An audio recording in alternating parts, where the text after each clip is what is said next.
Consistent contact, guys. I don't remember where I saw that. I think it was, I think Chris posted it actually. It was a repost of Texas A&M's coach talking about batting practice. You've probably seen it. You guys have probably seen this circulating. And he was talking about consistency. Like, what is consistency? Like, we aim for consistency, but you have to know what that means. Okay, so for example, we start with the easiest thing. Easiest thing is what? Hitting off of a tee. Tee work. Okay, if you can be consistent off a tee when the ball's not moving, in theory, when you start moving the ball, it gets a little easier. So when you hit off of a tee, what are you aiming to do? Throw some stuff out at me. Line drives. Line drive where?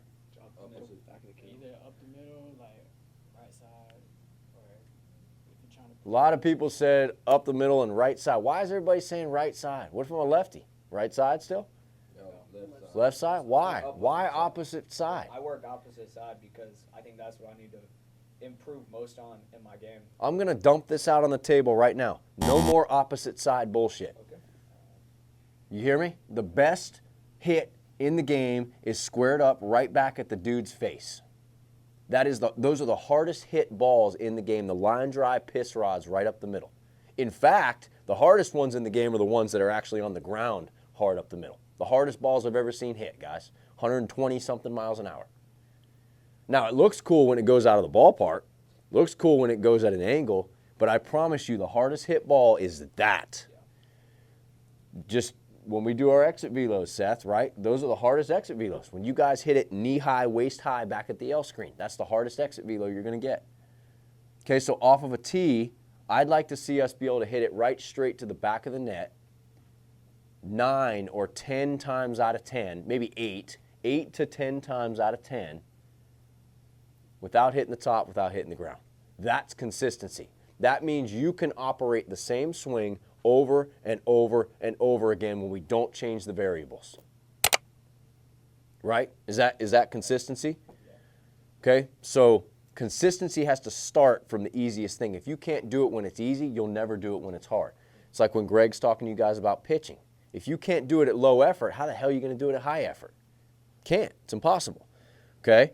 Then when you go to front toss and flips, okay, now you should be, you're probably 8 or 9 out of 10 there, maybe 7 out of 10 if the guy's throwing decent flips. Okay, then when it goes to short BP, you're probably talking 7 or 8 out of 10, and then BP, maybe 6, 7 out of 10. And then machine, it goes down, and then game, it goes down, right? So consistency has to be matched up to the difficulty level of whatever you're doing. It's not like, oh, I'm a consistent hitter, so I hit a line drive every freaking time. No, you don't. Nobody does that. But if I'm off a tee, maybe I do. I got to the point when I played in college that I could hit the back net 9 or 10 times out of 10 every time. But I used to practice it. We used to go down and play, we called it the tee game. We'd go down and play the tee game against our buddies at 12 o'clock midnight on a Tuesday when we're done with our homework and studying, and we'd go down and do that for hours and until somebody got 10 out of 10, and they were the first ones to win, and then we went back up and we went to sleep, and then we woke up and we went to hitting groups at 8 a.m. the next morning and hit again. Okay, like consistency, guys, it's not something you can just like will yourself, oh, like I'm just going to be more consistent today. You have to do it, and then over time it gets better.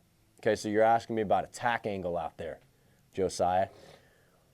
Saw a Carlos Beltran post today. Don't remember who posted it.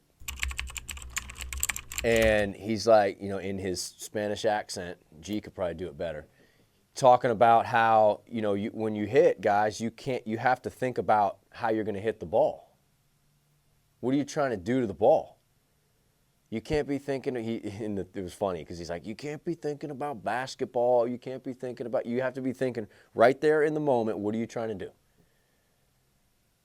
Okay, so your attack angle can't be part of that. Bat speed can't be part of that.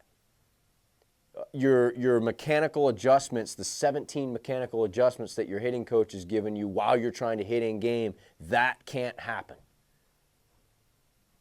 The ball. That's it.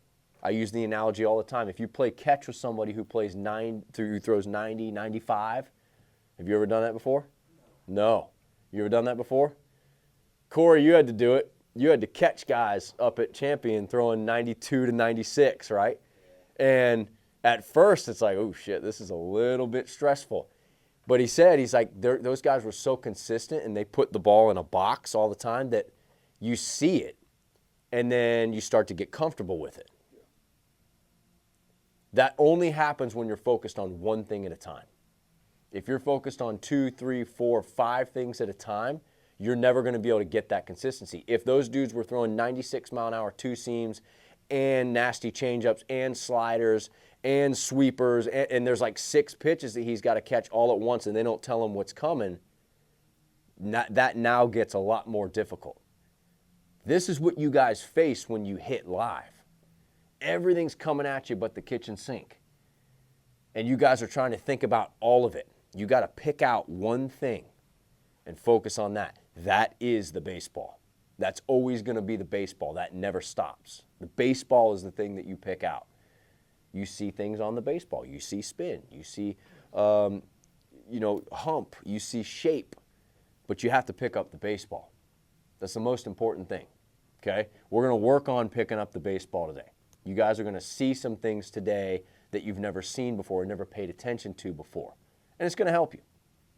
Okay? Now, I'm not telling you that your swing mechanics are never important, because they are.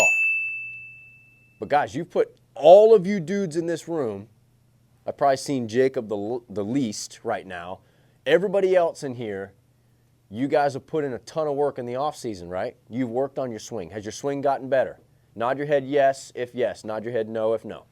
If you feel like your swing's gotten better, then you're more prepared than you were 6 months ago. If you let your mind just focus on the baseball. Does that make sense?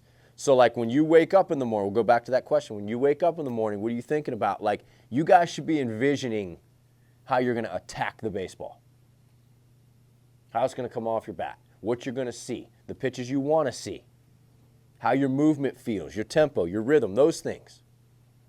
Not like, oh, is my attack angle Dude, you got a good attack angle. Do I know what it is to the decimal point? No, I don't. Do I care? No, I don't. We'll get there. We'll work on that stuff. Shannon back there and Corey, those guys are the ones that get that stuff better. When your movement gets better, your strength gets better, your speed gets better, your power gets better, you guys mature, you grow another year or two, all those numbers and metrics will get better over time. Present day, in the moment, we've got to focus on the baseball. Does that make sense? Yeah. Do you guys feel good? Do you feel confident? Yeah. These talks should leave you feeling confident. Like, okay, like, we can do this. We're in this together. Yeah, you guys play on different teams, but we're getting better at this stuff together.